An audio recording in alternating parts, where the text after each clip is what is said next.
ماشاء اللہ لا حول ولا قوۃ الا باللہ العلی العظیم اعوذ باللہ من الشیطان الرجیم بسم اللہ الرحمن الرحیم الحمد للہ وکفی والصلاة والسلام علی الذین اصطفی اما بعد فرب اشرح لی صدری ویسر لی امری واحلل عقدۃ من لسانی یفقہوا قولی وقل رب ادخلنی مدخل صدق واخرجنی مخرج صدق واجعل لی من لدنک سلطانا نصیرا بسم اللہ وباللہ وتوکلت علی اللہ۔ قال اللہ تبارک و تعالی فی سورۃ الم نشرح، سورت کا نام ہی ہے الم نشرح۔ بسم اللہ الرحمن الرحیم، آیت نمبر 1۔ بسم اللہ الرحمن الرحیم۔ الم نشرح لک صدرک ووضعنا عنک وزرک الذی انقض ظہرک ورفعنا لک ذکرک فإن مع العسر يسرا إن مع العسر يسرا فإذا فرغت فانصب وإلى ربك فارغب۔ صدق اللہ العظیم۔ سورہ انشراح، سورہ الم نشرح البتہ یا اس کا دوسرا نام ظاہراً سورہ انشراح بھی ہے، الم نشرح۔ تو یہ صورت بھی مکی ہے، مکہ میں نازل ہوئی۔ اس کے پڑھنے کا، اس کی تلاوت کے بھی خاص فائدے ہیں، اور ان فوائد کو حاصل کرنا چاہیے، لیکن عمومی طور پر ہم ان چیزوں کو چھوڑ دیتے ہیں اور زیادہ رخ ہمارا مادی اسباب کی طرف ہوتا ہے۔ ہم سمجھتے ہیں کہ مادی چیزیں کام کرتی ہیں اور جو خدا کے بنائے ہوئے دوسرے اسباب ہیں وہ کام نہیں کرتے۔ اس لیے ہم مثال کے طور پر اگر کسی کے کوئی درد ہے یا کوئی بیماری ہے تو ہمیں بتایا گیا ہے کہ سورہ حمد اس کے لیے ایک اتنا کہا گیا کہ اگر سورہ حمد آپ 7 دفعہ مردے پر پڑھیں، مردے پر، ہاں بندہ مر گیا ہے اس پر 7 دفعہ سورہ حمد پڑھیں، اگر وہ اٹھ بیٹھے تو آپ اس پر تعجب نہ کریں۔ لیکن آیا ہم اس کو باور کرتے ہیں؟ پہلے ہی ہمارے ذہن میں یار یہ گلا بس ادھر سے ہی سارا کام ختم ہو جاتا ہے، یہ باتیں ہیں صرف۔ تو ہم فیل ہو رہے ہیں اور نہیں کر رہے۔ قرآن میں مثالیں دے کر کتنی بار یہ چیزیں سمجھائی گئی ہیں کہ یہ جو اسباب آپ کو نظر آ رہے ہیں صرف یہ مؤثر نہیں ہیں، اور بھی بہت ساری چیزیں ہیں جن سے دنیا کے سلسلے کن فیکون ہوتے ہیں، یعنی آپ نے چاہا کام ہو گیا۔ اس کے لیے بھی اتنی، جیسے کہ آپ کی فزیکل یا مادی یا یہ جو جسمانی طاقت ہوتی ہے، اس کے لیے درجات ہیں، اور اس کے لیے ہر بندہ ہر وزن نہیں اٹھا سکتا ہے۔ آپ اور میں بہت ہوا تو زور لگا کر 20 40 50 کلو اٹھا لیں گے۔ اگر آپ نے 100 کلو اٹھانا ہے، 200 کلو اٹھانا ہے تو اس کے لیے کیا کرنی پڑے گی؟ ریاضت، محنت، اپنے آپ کو بنانا پڑے گا۔ پھر یہ جو ہے ان میں اثرات ہیں، لیکن ہر بندے کے کھانے سے نہیں ہوتا ہے۔ والذی عندہ علم من الکتاب، جس کے پاس علم تھا کتاب کا، لَأُوتِيَنَّكَ قَبْلَ أَنْ يَرْتَدَّ طَرَفُكَ، تو اس نے حضرت سلیمان کو کہا کہ عرش بلقیس کو میں آپ کے سامنے پیش کرتا ہوں آپ کے آنکھ چپکنے سے پہلے،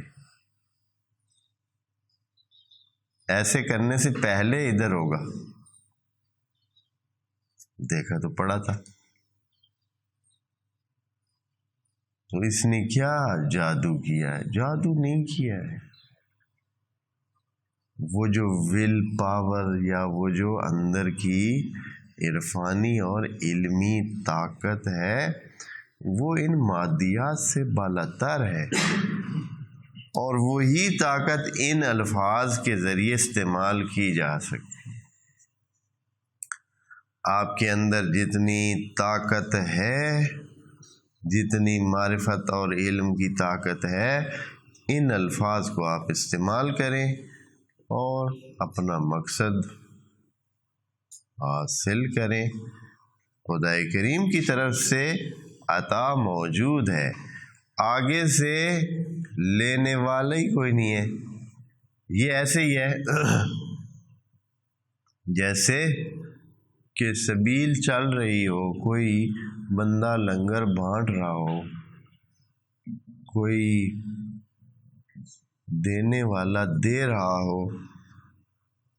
فرض کریں کوئی بندہ دودھ، مفت کا دودھ جو ہے وہ لوگوں میں تقسیم کر رہا ہے، اور کوئی اس کی حد نہیں ہے، لیکن لینے والے جو ہے ان کے پاس ظرف نہیں ہے۔ دینے والا تو آیا ہوا ہے، لیکن لینے والے کے پاس کوئی چھوٹا سا جو ہے کاسا لے کے گیا ہے، کوئی پیالہ لے کے گیا ہے، کوئی ایک دیگ لے کے گیا، کوئی ایک تاسڑا لے کے گیا، پھر اب بس ختم شد چیز۔ پیچھے تو اس کے پاس دینے کے لیے ابھی بھی ہے، لیکن لینے والے کے لیے پاس ظرف نہیں ہے۔ لینے کے لیے کبھی کبھی ایسے ہوتا ہے، نیاز تو دے رہے ہیں لیکن ہمارے پاس ظرف ہے ہی نہیں، کیا کریں، کس میں لیں؟ ساتھ سے دیکھ کر چل پڑتے ہیں، اس لیے کہ ہمارے پاس کیا نہیں ہے، ظرف ہی نہیں ہے جس میں ڈلوا لیں۔ تو یہ علمی ظرف ہم بنائیں گے تو یہ صورتیں میں جو کچھ ادھر یہ بتایا گیا ہوتا ہے بالکل 100% یہ ہونے والا ہوتا ہے، کوئی اس میں مسئلہ ہی نہیں ہے۔ خدا کریم نے یہ چیزیں قرآن میں پہلے ہی ایسی بتا دی ہیں کہ جو انہونیاں آپ کو لگتی ہیں وہ ہو جاتی ہیں۔ کیسے ہو سکتا ہے کہ ایک ڈنڈا سانپ بن جائے، آپ ایسے دریا میں اپنا جو ہے عصا پھیریں اور دریا دو نیم ہو جائے، ادھر والا ادھر رک جائے، ادھر والا ادھر رک جائے؟ یہ ایسے نہیں ہے، یہ یہی چیزیں ہیں۔ تو اگر چاہتے ہیں انسان غلط راستے پہ چل پڑا ہے، اگر اس سائیڈ پہ چل پڑتا ہے انسان، ساری انسان نے تحقیقات اپنی کس بارے میں رکھی ہوئی ہیں؟ فزیاء کے بارے میں، مادیات کے بارے میں، جسمانیات کے بارے میں، کہ کون سا جسم کیا کر سکتا ہے، کس جسم میں کیا کیا خصوصیات ہیں۔ جسم سے مراد کوئی بھی وجود ہے، مثلا لوہے میں، مثلا لوہا بھی جسمی چیز ہے، مطلب اس کی کیا خصوصیت، پتھر میں کیا خاصیات ہیں، یا المینیم میں، یا ترامے میں، یا وہ جو کاپر ہے، یا مختلف قسم کی یہ چیزیں ہیں، یا دوسری چیزیں مثلا آئل ہے، یہ بھی جسم ہے، اس میں کیا خاصیات ہیں، کتنی چیزیں اس سے بن سکتی ہیں، کیا اس پہ ساری تحقیق کر رہا ہے اور اسی سے چیزیں بنا رہا ہے۔ اور خدا نے یہ چیزیں تو محدود ہیں، اور محدود چیز سے محدود مسئلے حل ہو سکتا ہے۔ دوسری طرف گیا ہی نہیں ہے، جو طرف تھی کہ انسان اپنے روح کو اتنی طاقت پہنچاتا کہ کہتا اور ہو جاتا، دوسری طرف یہ تھا کہ جسمانیات پہ خرچہ نہ کرتا، ادھر نہ کرتا زحمتیں، دوسری طرف ریاضت کرتا، محنت کرتا، اور اپنے روح کو اتنی بلندی پہ لے جاتا کہ چاہتا ہو جاتا۔ وہ چاہتا ابھی بجائے اس کے کہ جہاز بنا ہے، کتنی زحمات ہوئی، کتنی نسلیں انسانوں کی لگی ہیں، پھر جہاز بنا ہے، اڑا ہے، اور اب کتنی زحمتوں کے ساتھ پھر بھی، اور درد سر کتنا بنا ہوا ہے۔ آپ جانتے ہیں یہ جہاز جو دنیا میں چل رہے ہیں یہ کتنا درد سر بنے ہوئے، درد سر کس لحاظ سے کہ اتنا دھواں فضا میں وہ پھیلا رہے ہیں کہ ہماری ساری فضا جو ہے وہ دھواں دار ہو رہی ہے۔ جہازوں میں منو تیل لگتا ہے، ایسے نہیں ہے کہ بہت ایسے اڑتے ہیں۔ وہ جو ہے وہ جیسے آپ ٹیوب ویل میں نہیں لگاتے ہیں، بڑے بڑے نل ہوتے ہیں، تب وہ جو تیل اس میں لگتا ہے وہ کچھ گھنٹے ہی اوپر چل سکتا ہے، اور حتماً اگر لمبی فلائٹ ہو تو کسی راستے میں اتر کر اس کو کیا کرنا پڑتا ہے، اتر کر تیل بھرانا پڑتا ہے۔ بہت بڑا ٹینک اس میں جو ہے وہ جہاز میں تیل کا لگا ہوا ہوتا ہے، تب جا کر وہ اس وقت تو وہ سارا کیا کر کے آتا ہے، دھواں کر کے آتا ہے، اس کا دھواں بنا کے فضا میں چھوڑ کے آتا ہے۔ کتنے جہاز ہیں دنیا میں؟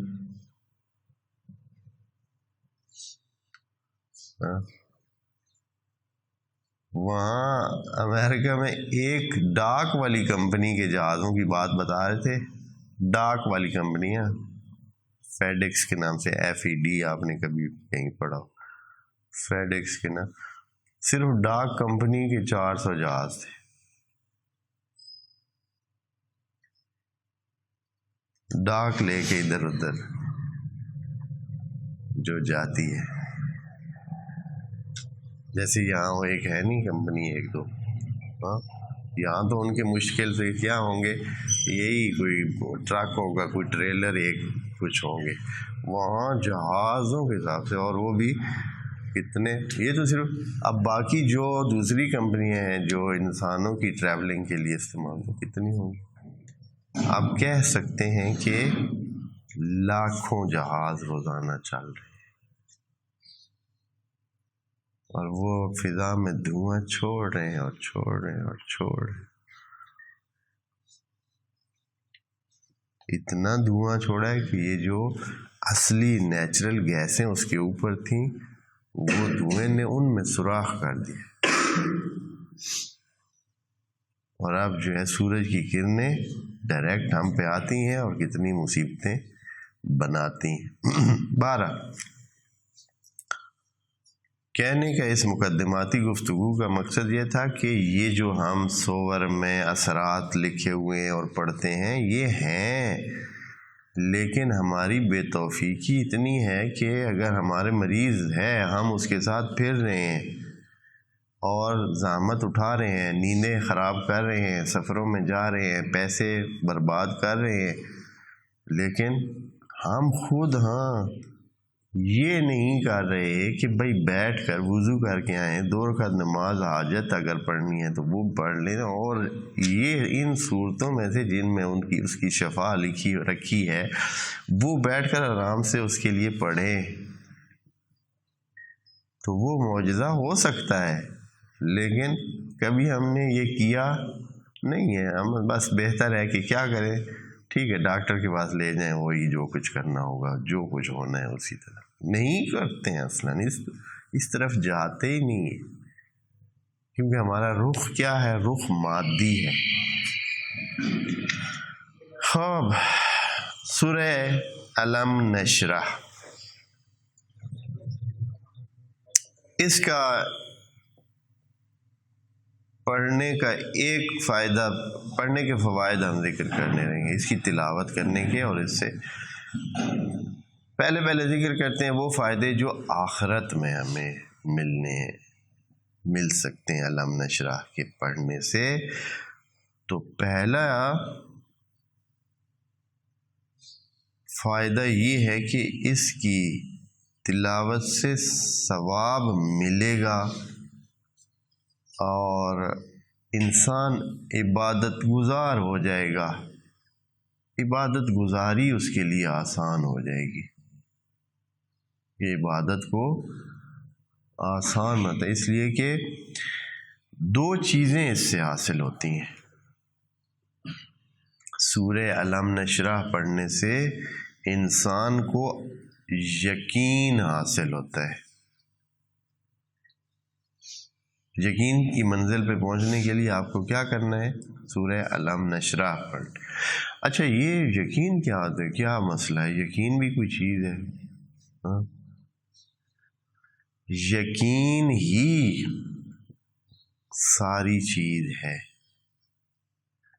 اور وہی یقین ہے جس سے ہم تو ہی ہیں. جس چیز پر یقین ہو جاتا ہے پھر آدمی پکا ہو جاتا ہے اور اس کو مانتا بھی ہے اور اس کے مطابق زندگی کرتا ہے. جہاں جہاں ہم جو کچھ کر رہے ہیں وہ اپنے یقین کے مطابق کرتے ہیں، اور جو نہیں کر رہے ہیں یا کچے دل سے کرتے ہیں.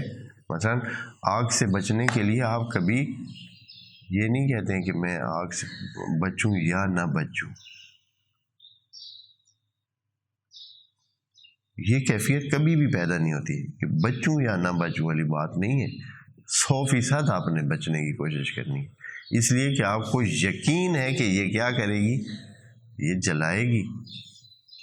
لیکن دوسری طرف ایک گناہ ہے، ایک بد اخلاقی ہے، ایک دوسرا ایسی چیز ہے جو غیر مہذب ہے. اس میں آپ کو کیا ہے؟ ہو سکتا ہے کوئی کسی کو برا لگ جائے یا کوئی دیکھ لے، ہاں اس کا شاید نقصان ہے نہیں ہے.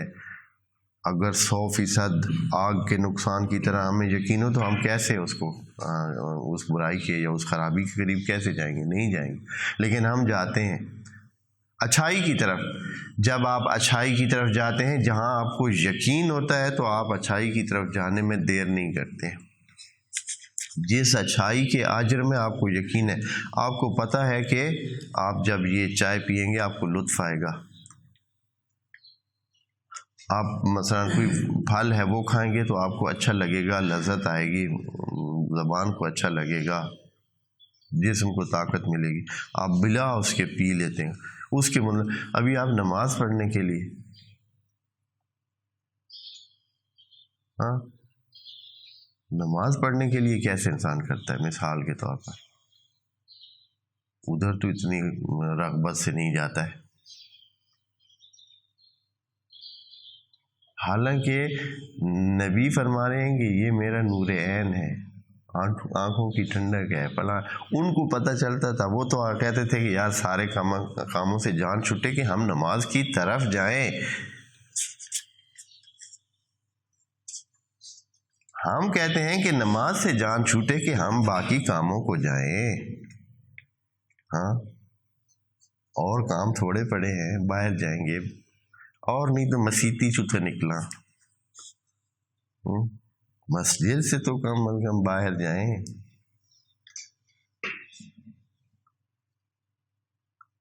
وجہ کیا ہے؟ یقین کا نہ ہونا. یہاں یقین مسنگ ہے. ہمیں بتایا گیا ہے کہ نماز بہت مفید ہے، نماز سے یہ ہوتا ہے، وہ ہوتا ہے، فلاں ہوتا ہے، لیکن ہم یقین کی منزل پہ نہیں پہنچے ہیں، اور اسی وجہ سے کیا ہے؟ کوئی دلچسپی نہیں لگتی ہے. اسی طرح آپ کو بہت ساری چیزوں پہ جب اس میں آپ دلچسپی نہیں لیتے ہیں، وجہ یہ ہوتی ہے کہ آپ کو یقین نہیں ہوتا ہے. اور جب یقین ہوتا ہے تو پھر بندے جو پہلے بندہ جاتا ہے لوگوں کے سامنے گفتگو کرنے کے لیے تو اس کو یقین نہیں ہوتا ہے کہ وہ کر سکے گا نہیں کر سکے گا. آگے لوگ کہتے، لیکن وہ جب آگے سے اس کو 1-2 دفعہ واہ واہ بلے بلے ماشاء اللہ ہاں جیو، اب وہ اس شک کی منزل سے کس منزل پہ پہنچ جاتا ہے؟ یقین کی منزل پہ پہنچے کہ میری وہ جو یہ میری قدردانی ہو رہی ہے اور مجھے بھی یہ کام کرنا آتا ہے. اب اس منزل پہ پہنچتے ہی پھر اس کو کیا ہوتا ہے؟ وہ تو پھر دیکھ رہے ہوتے ہیں مجھے کوئی بلائے، مجھے کوئی ٹائم دے. ہاں پھر منتیں کر کے ٹائم بھی لے لیتے ہیں کہ بھائی مجھے بھی بات کرنے.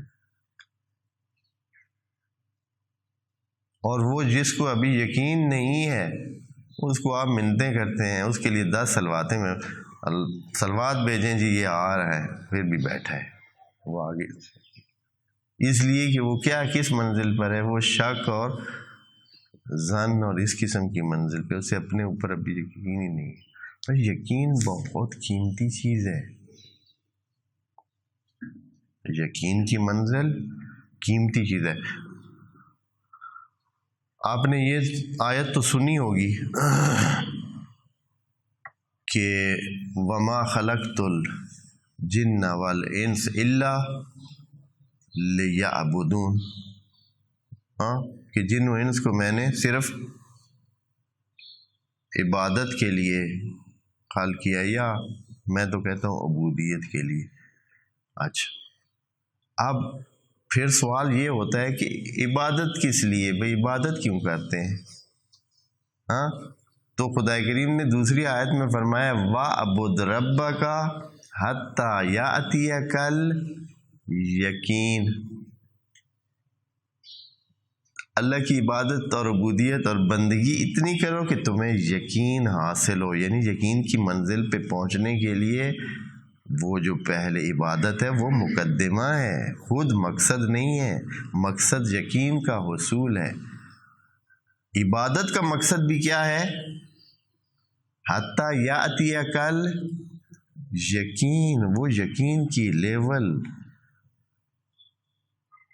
یہ سورہ الم نشرح ایسی صورت ہے کہ اگر آپ چاہتے ہیں کہ یقین حاصل کریں، شک اور تردید اور اس قسم کی منازل سے نکلیں، تو کیا ہے؟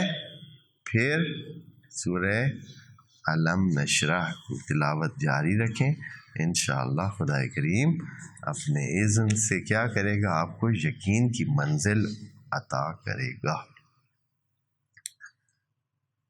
ابھی جیسے موت ہے مثال کے طور پر، ابھی ہم سب کو پتہ ہے کہ موت کا وقت اور موت کے سلسلے خدا نے ہر کسی کے فکس کیے ہوئے ایک ٹائم ہے، اس سے پہلے نہیں مرنا ہے۔ لیکن آیا اس بات پر ہمیں یقین ہے؟ اگر یقین جس کو ہو جائے وہ تو پھر یہ کہتا ہے کہ موت مجھ پہ آ جائے یا میں موت پہ جا پڑوں، اس سے کیا فرق پڑتا ہے؟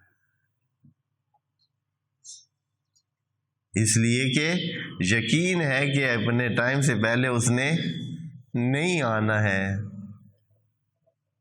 تو تب یہ بات کر سکتا ہے۔ لیکن عام بندہ جو ایسے ہم ہیں، یقین کی کیا، ہمیں اس کے باوجود کہ پتہ ہے کہ موت کا ٹائم فکس ہے، لیکن ہمارے خوف اور ڈر اور کتنے خائف رہتے ہیں۔ وجہ یہ ہوتی ہے کہ یقین کی وہ صورتحال نہیں ہوتی۔ تو یقین حاصل کرنا ہے تو سورہ الم نشرح کی تلاوت کریں، بار بار تلاوت کریں، اور خدا کریم انشاءاللہ آپ کو یقین جیسی قیمتی چیز سے نوازے گا۔ ایک اور مسئلہ جس سے عام طور پر آج کل خصوصاً اور بھی بڑھتا جا رہا ہے، وہ ہے سینے کی تکلیف، یعنی دل کی تکلیف۔ دل کی تکلیف عام ہوتی جا رہی ہے، سینے کی تکلیف، ہاں تو اس کے لیے یہ ہے کہ اگر کسی کو اس قسم کا درد اور اس قسم کے مسائل اور ہیں تو یہ صورت لکھ کر اپنے پاس رکھ لے، خدا کریم انشاءاللہ اپنے اذن سے اس کے اس دل درد کو یا سینے کے درد کو ختم کرے گا۔ سورہ الم نشرح لکھ کر اپنے پاس۔ اب جو مسئلہ آگے بتانے والے ہیں وہ بھی بہت ہی خاص ہے، اور کبھی کبھار یہ بھی انسانوں کو پیش آ جاتا ہے، اور وہ کیا ہے تو بڑا ایسے ذکر کرنا بھی اس کا عجیب ہے، لیکن یہ علاج کے طور پر جب یہ صورت لکھی ہوئی ہے تو ہم اس کو ذکر کر دیتے ہیں۔ وہ یہ ہے کہ انسانوں کو قبض ہو جاتی ہے، بعض اوقات انسانوں کو قبض ہو جاتی ہے، اور قبض بھی ہارڈ قسم کی، سخت قسم کی۔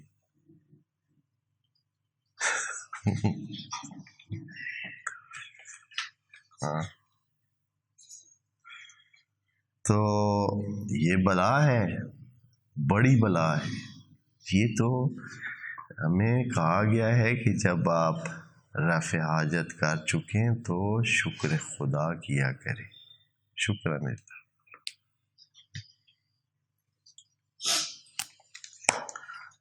کیا سمجھتے ہیں کہ یہ انسان کے اندر ایک بلا ہوتی ہے، اس کو اگر دور کر دیا جائے، اور خدا کے سسٹم سے یہ ہوتا ہے جو خدا نے بنایا ہے، تو یہ نعمت ہے۔ کبھی کبھار یہ ہوتا ہے کہ یہ مسئلہ، اور انہی سے پوچھیں جن کو یہ مسئلہ پیش ہو۔ اللہ اکبر، کتنی مصیبت ہوتی ہے۔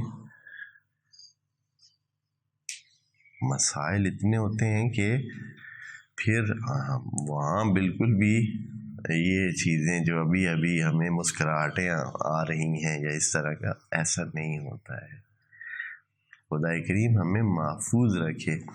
اگر کسی کے لیے یہ مسئلہ ہو تو علاج، ہاں، اور حتیٰ بعض اوقات آپریشن کرنے پڑتے ہیں۔ عجیب ہے، یہ اتنے سخت مسائل ہوتے ہیں کہ آپریشن کے ذریعے ہی سلسلے ان کے حل ہوتے ہیں، نہیں تو حل ہوتے ہی نہیں ہیں۔ اور پھر کئی سلسلے بنے ہوئے ہیں، حکیموں کے علیحدہ ہیں اور ان دوسروں کے علیحدہ ہیں، اور یہ بہت سیریس مسئلہ ہوتا ہے۔ تو سورہ الم نشرح اس میں مدد کر سکتی ہے۔ ہاں، اگر ٹرسٹ کر کے، خدا پر توکل کر کے، اللہ پر توکل کر کے اس سورت کو پڑھا جائے اور کیا کیا جائے جی؟ اگر کسی کو یہ مسئلہ ہو تو کسی برتن پر، صاف سا برتن، چینی کا برتن لے کر اس میں عرق گلاب سے یا زعفران سے اس سورت کو لکھیں، اور اس کو پھر پانی میں تھوڑا سا پانی ڈال کے اس کو پھیر کر اس بندے کو پلائیں، انشاءاللہ اس کا مسئلہ حل ہوگا۔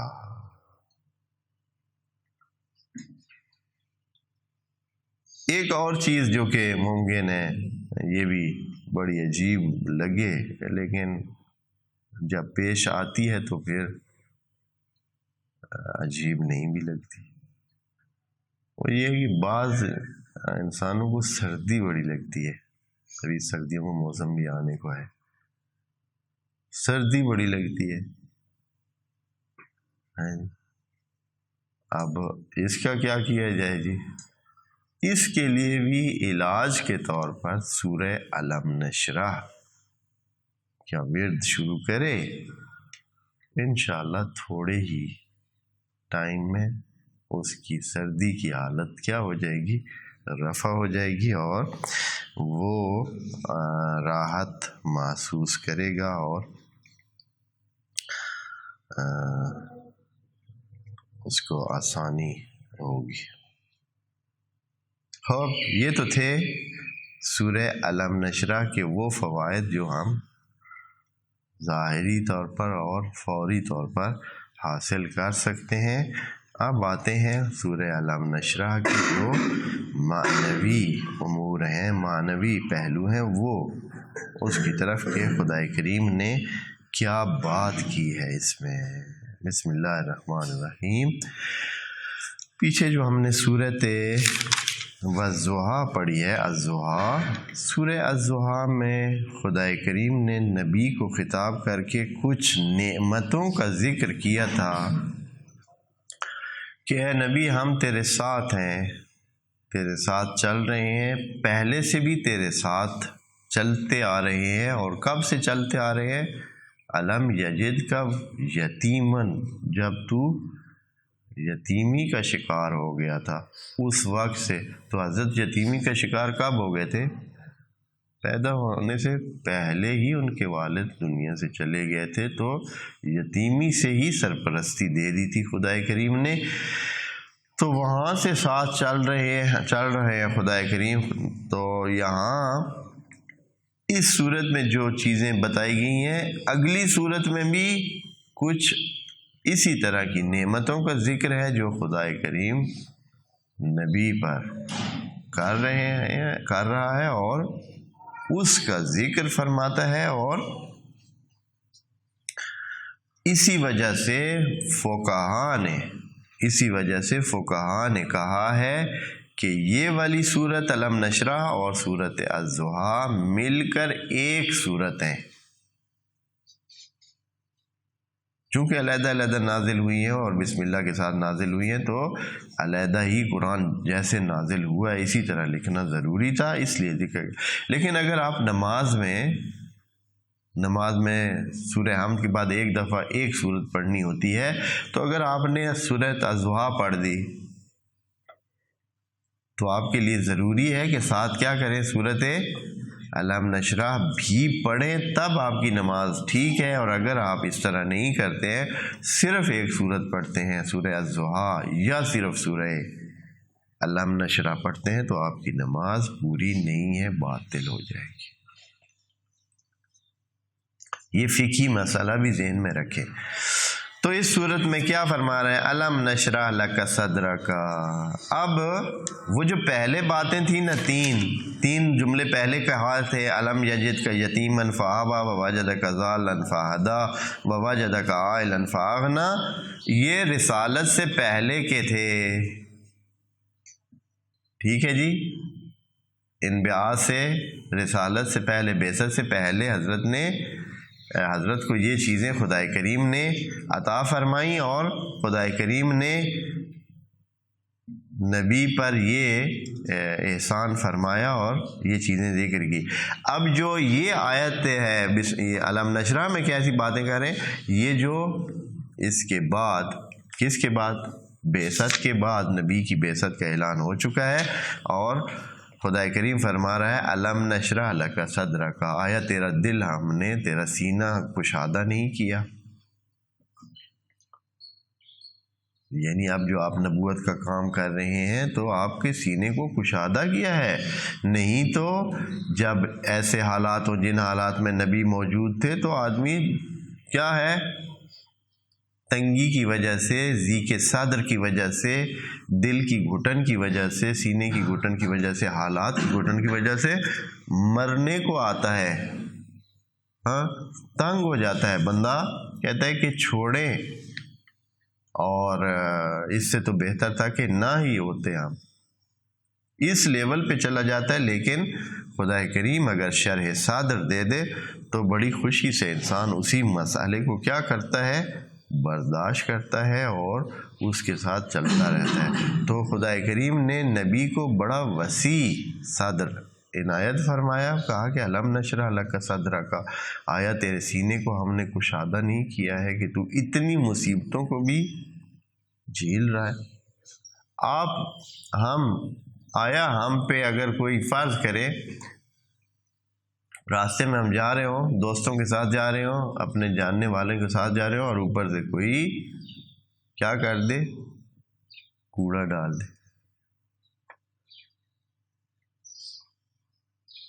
ہاں، یا کوئی اس قسم کی توہین آمیز حرکت کر دے، پھر ہم کیا کریں گے؟ اور یہ کام کب کرے جی؟ جب بھی ہم گزریں، جب بھی گزر رہے ہوں تو اور کوئی کام نہ تو اپنی چھت سے کوڑا ڈال دے. آپ اور ہم کیا کریں گے جی؟ جو ہمارے سینے کی گنجائش ہے اس میں کتنی گنجائش ہے؟ ہاں جی،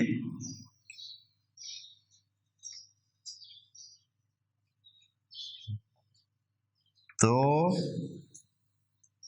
کتنے دن یہ کام کریں گے؟ اور پھر آیا آپ وہ راستہ انتخاب کریں گے؟ اگر فرض کریں آپ کے بس میں ہی نہیں ہے، آپ کچھ کر ہی نہیں سکتے، پھر کیا کریں گے؟ راستہ چینج کر لیں. پہلے تو یہ ہے کہ آپ اس کو، زبان تو ہے نا اور کچھ نہیں ہے، تو ہاں فائر کھول دیں گے، زبانی، ہاں، پھر اب بڑے جیسے کہتے ہیں کہ میں نے بڑی سنائی، بڑا کمال کیا آپ نے۔ اگر ہو سکا تو کوئی اینٹ پتھر، ہاں اگر اس سے بھی بڑھ کر، ہاں جتنی، اگر بے بس ہے تو راستہ ہی بدل لیں گے، پھر ادھر سے نہیں آئیں گے۔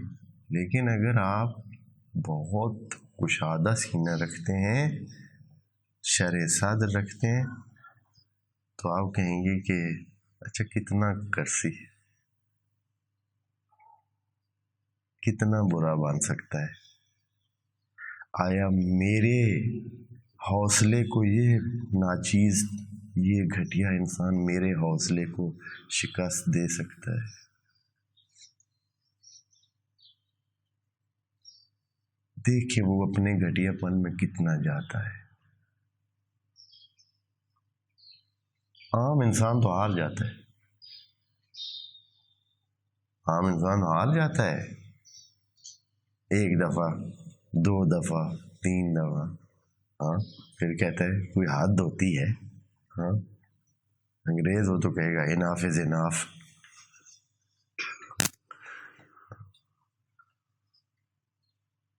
لیکن نبی پھر بھی آ رہے، اور پھر حوصلہ دیکھیں، ایک دن مس کر جاتے ہیں، وہ خاتون جو ہے کوڑا نہیں ڈالتی، حضرت پوچھتے ہیں کیا وہ آج تو صاحبہ موجود نہیں ہے، کدھر گئی ہے، کیا ہو گیا، پتہ چلتا ہے بیمار ہے۔ تو حضرت کا حوصلہ دیکھیں، چلے جاتے ہیں اس کے پاس اور اس کو پھر کہتے ہیں آج اپنی ڈیوٹی دیکھو،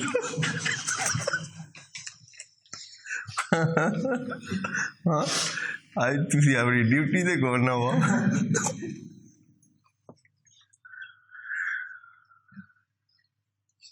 یہ شرح صدر ہے، اس لیول کی بات ہے۔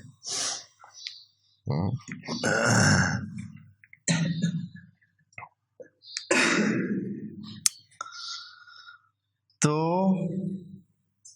پھر اس شرح صدر کا نتیجہ کیا نکلتا ہے؟ انسان کتنا ریلیکس ہوتا ہے، کتنا ریلیکس ہوتا ہے کہ اپنے غصے کو اپنے اوپر حاوی نہیں کرتا ہے، اور اس غصے کو کے اوپر سوار ہو جاتا ہے، اور کھلے دل سے اس چیز کو قبول کرتا ہے اور آرام سے رہتا ہے، اپنے آپ کو بھی ریلیکس رکھتا ہے، کوئی ٹینشن نہیں ہے۔ آدھا تو انسان غصے والا اپنے آپ کو مارتا ہے، جس کو غصہ آتا ہے، جس کو اس طرح وہ ٹینشن لیتا ہے، وہ سمجھتا ہے کہ وہ ٹینشن لے کر کسی اور کو نقصان پہنچا رہا ہے، وہ اس کو تو نقصان ہوگا یا نہیں ہوگا کسی دوسرے کو۔ جو سب سے پہلا نقصان اس کا کس کو ہو رہا ہے؟ اپنا خون جل رہا ہے، اپنے آپ کو نقصان ہو رہا ہے، اپنی زندگی تلخ ہو رہی ہے، اپنی زندگی۔ تو خدا کریم فرما رہے ہیں کہ تیرے سینے کو ہم نے کشادہ کیا، خدا کریم نے کہا ہم نے کیا، اللہ کا تیرے لیے۔ یہاں کہہ سکتا تھا علم نشرح صدرہ کا، تیرے سینے کو ہم نے کھلا نہیں کیا، لیکن ساتھ یہ بھی کہا کہ صرف تیرے لیے، ہاں اور کسی کے پاس یہ گنجائش نہیں ہے، اور کسی کو یہ احسان ہم نے کسی پر نہیں کیا ہے، اللہ کا تیرے لیے۔ وَوَضَعْنَا عَنْكَ وِزْرَكَ، اب یہ کہیں گے، آپ کہیں گے کہ بعض ائمہ بھی تو اسی طرح ان کے بالکل کاپی کرتے تھے، یعنی اسی طرح ہی ان میں بھی اتنے شرح صدر تھی، ان میں بھی اتنے ہی، تو وہ تو تھے انا منہم، ان منی وانا منہم، ہؤلاء منی وانا منہم، وہ مجھ سے ہے اور میں ان سے، وہ تو ایک سلسلہ تھا نا، اس لیے ادھر بھی آپ کو اگر اس قسم کی سلسلہ نظر آتا ہے تو وہاں بھی شرح صدر موجود ہے۔ یہ جو منا اور منی، لوگ اس کو اپنے وہ نسب کے حوالے سے یا کوئی اور دین کے حوالے سے دیکھتے ہیں، اصل میں یہ مجھ سے ہے اور میں ان سے ہوں، یعنی میری صفات وہی ہیں جو ان کی ہیں، اور جو ان کی صفات ہیں وہ میری صفات ہیں۔ انسان کا جو شناخت ہوتی ہے وہ اس کے کردار سے ہوتی ہے، جسم سے یا اس سے نہیں۔ شناخت جو ہے وہ نبی کی شناخت اب اس کے جسم سے نہیں، اس کے کردار سے۔ پس میرا کردار کا شیشہ یہ ہے، اور ان کے لیے میں کیا ہوں؟ شیشہ۔ یعنی ان کے کردار کو دیکھنا ہے تو مجھے دیکھ لیں، اور میرے کردار کو دیکھنا ہے تو ان کو دیکھ لیں۔ یہ بات ہے۔ اور اسی طرح اگر کہیں اور بھی آپ نے سنا ہو نا کہ فلاں ہم سے ہے، تو وہ بھی اسی طرح ہے کہ اس میں ہمارے کردار کی جھلک ہے۔ اور اگر انہوں نے کہیں کہا ہے کہ یہ ہم سے نہیں ہے، بعض کو کہا ہے کہ یہ ہم سے نہیں ہے، تو اس کا مطلب یہ ہے کہ اس میں چاہے ہو سکتا ہے کہ کیا ہو، وہ بیٹا ہو، بھائی ہو۔ جیسے کہ حضرت نوح کے بیٹے میں خدا کریم نے کہا کہ انہ لیس من اہلک، یہ تم سے نہیں ہے۔ یہ ان کا بیٹا تھا، وہ اصلی بیٹا تھا۔ خدا کریم کہہ رہا ہے کہ یہ تو اس سے نہیں ہے۔ کس لحاظ سے نہیں تھا؟ اور مسلم ہے صفات کے لحاظ سے، کردار کے لحاظ سے نہیں۔ تب خدا کریم نے کہا کہ انہ لیس من اہلک۔ خوب فرماتے ہیں الم نشرح لک صدرک، ہم نے تیرے سینے کو کشادہ کیا، تیرے وسعت قلبی عطا کی، وسعت نظر عطا کی۔ ابھی بھی ایسے جس انسان کے پاس وسعت نظر ہوتی ہے وہ کم تکلیف میں ہوتا ہے۔ وَوَضَعْنَا عَنْكَ وِزْرَكَ، اور ہم نے اتار دیا تیرا بھار۔ یقیناً جس انسان کو اگر تکلیفیں دی جائیں، اس کو اذیتیں دی جائیں، اس کو تنگ کیا جائے، اس کے اوپر ایک دل کا وزن بڑھتا رہتا ہے، بڑھتا رہتا ہے، بوجھ ہوتا ہے جو انسان کے دل پہ۔ اور یہ دل کا بوجھ کیا ہوتا ہے؟ یہ حتیٰ دل کا بوجھ انسان کو، عام بوجھ اگر کسی پہ ڈالا جائے تو ممکن ہے کہ وہ اپنے مرنے کی دعا نہ کرے، خودکشی کی طرف نہ سوچے، لیکن اگر دل پہ جس کی گھٹن ہو، جس پہ دل پہ بوجھ ہو، تو وہ جو انسان جہاں جہاں خودکشیاں کرتے ہیں جہان میں، ان کے اوپر کیا مسئلہ ہوتا ہے؟ زیادہ تر غالباً ان کا بوجھ ہوتا ہے، ان کے دل پہ جو بوجھ ہوتا ہے انہیں جینے نہیں دیتا۔ 20 وجوہات ہو سکتی ہیں۔ تو وَوَضَعْنَا عَنْكَ وِزْرَكَ، ہم نے تیرا وہ جو وزر تھا، وہ جو وزن تو نے اٹھایا ہوا تھا، کیسا وزن اٹھایا ہوا تھا؟ الَّذِي أَنْقَضَ ظَهْرَكَ، جس نے تیری کمر توڑ رکھی تھی۔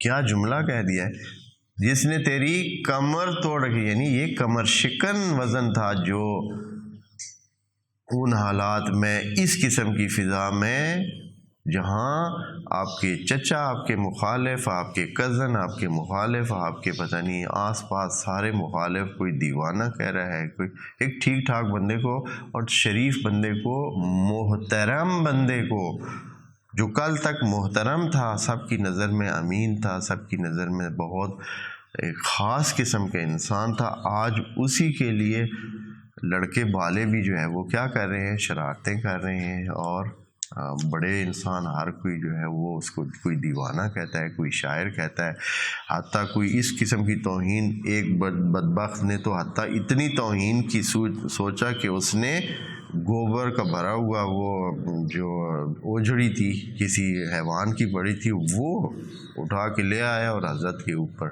ڈال دی۔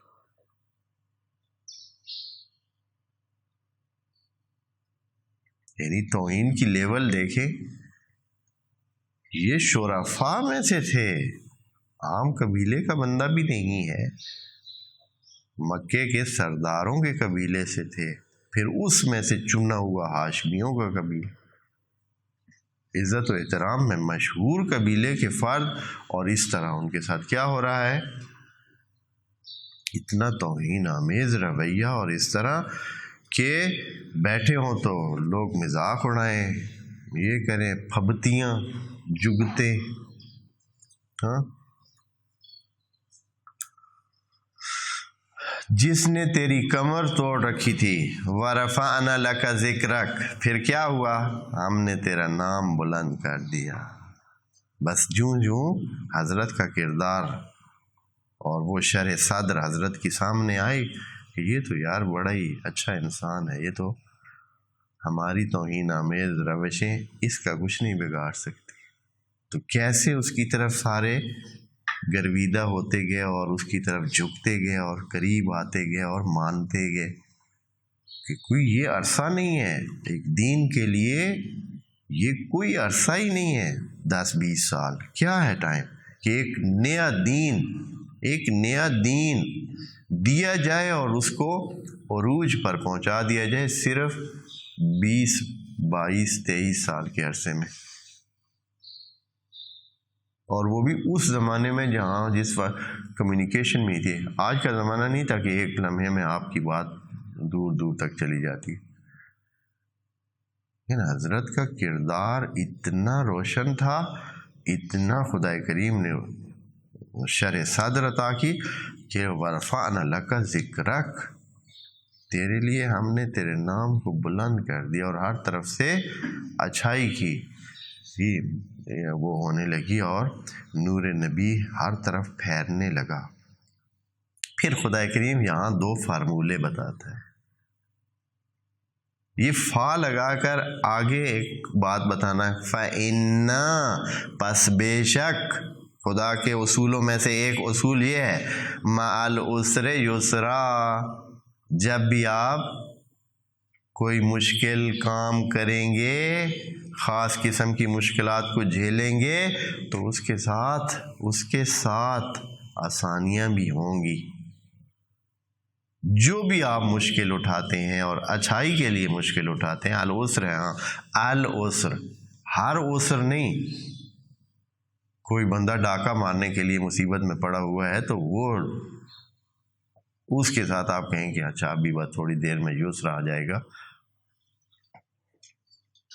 العسر، وہ عسر جو آپ کسی اچھائی میں کر رہے ہیں، کسی بہتری کے لیے مشکل کر رہے ہیں، پڑھائی کر رہے ہیں کہ کل آپ ایک عالم ہو، ایک کامل انسان ہو، ایک ناقص انسان نہ ہو۔ علم انسان کو مکمل کرتا ہے۔ اگر آپ کو نہیں سمجھ اس بات کی آئی تو آپ اپنے آس پاس میں کم پڑھے ہوئے یا ان پڑھے لوگوں کو دیکھیں یا ان سمجھ لوگوں کو دیکھیں، پھر آپ کو پتہ ہے کہ وہ کتنا ناقص انسان ہے، اس کو یہ چیز بھی نہیں پتہ چلتی، یہ سمجھ بھی نہیں ہے، یہ بھی نہیں ہے، یہ بھی نہیں ہے، بالکل جاہل مجہول ہے، کتنا وہ ناقص ہے۔ اور اس کے مقابلے میں آپ تھوڑا اپنے آپ کو بہتر سمجھتے ہیں، کامل سمجھتے ہیں کہ آپ کو بہت ساری چیزوں کا پتہ چلتا ہے جس کا اس کو پتہ نہیں چلتا ہے، بس آپ کامل تر ہیں۔ اور علم ایسا ہے کہ جتنا آپ زیادہ اس بارے میں اپنی معلومات بڑھائیں گے تو آپ ایک کامل انسان بنتے جائیں گے۔ فَإِنَّ مَعَ الْعُسْرِ یُسْرًا، پس جو عسر اٹھاتا ہے ساتھ ہی اس کے خدا کریم نے رکھ دیا ہے۔ یہ فَإِنَّ کہا ہے کہ یہ کچھ تیرے لیے نہیں ہے، صرف یہ فَإِنَّ سے یہ پتہ چلتا ہے کہ یہ کہ مشکل کے ساتھ آسانیاں ہم دیتے ہیں، یہ صرف تیرے لیے نہیں ہے، ہر جگہ ایسے ہے، ہر کسی کے ساتھ ایسے، جتنی جو مشکل اٹھائے گا ہم اس کے ساتھ اس کے لیے کیا رکھیں گے۔ ہو سکتا ہے بعض انسانوں کو ابھی اس خدا کے اس جملے سے سمجھ نہ آئی ہو، فوراً دوبارہ یہی جملہ کہا، اِنَّ مَعَ الْعُسْرِ یُسْرًا۔ ہمارا ایک قاعدہ سن لیں، پکا قاعدہ، خدا کی بنائی ہوئی مخلوق ہے، خدا کا بنائے ہوا جہان ہے، اور خدا جانتا ہے کہ کیسا اس نے چلنا ہے۔ اس نے یہ قاعدہ پکا پیڈا بتا دیا ہے، اِنَّ مَعَ الْعُسْرِ یُسْرًا، جب بھی آپ کو کوئی مشکل آئے گی ساتھ ہم آسانیاں دیں گے۔ اب یسرا کو نکرے کی صورت میں بیان کیا ہے، اب اس کی حد نہیں بتائی کہ کتنی آسانیاں ہوں گی۔ ہو سکتا ہے بے حساب آسانی ہو، تھوڑے سے مشکل سے بے حساب آسانی۔ آپ دیکھ لیں، جو بندہ 6 مہینے کا کورس کرتا ہے پھر زندگی بھر اس سے کیا کرتا ہے، کوئی بندہ 10 سال تعلیم حاصل کرتا ہے پھر ساری زندگی اس سے کیا کرتا ہے، آسانی سے رہتا ہے۔ کوئی بندہ 4 دن 5 دن حال چلاتا ہے، پورے سال کیا کرتا ہے، یا مثلا 10 دن اس کے فرض کر ٹوٹل مل ملا کے زمین پر لگ جاتے ہیں اور پھر پورا سال کھانا کھاتا ہے. اسی طرح اور بھی ایک بندہ کما کے آتا ہے، خود بھی کھاتا ہے، پوری اپنی فیملی کو بھی کھلاتا ہے.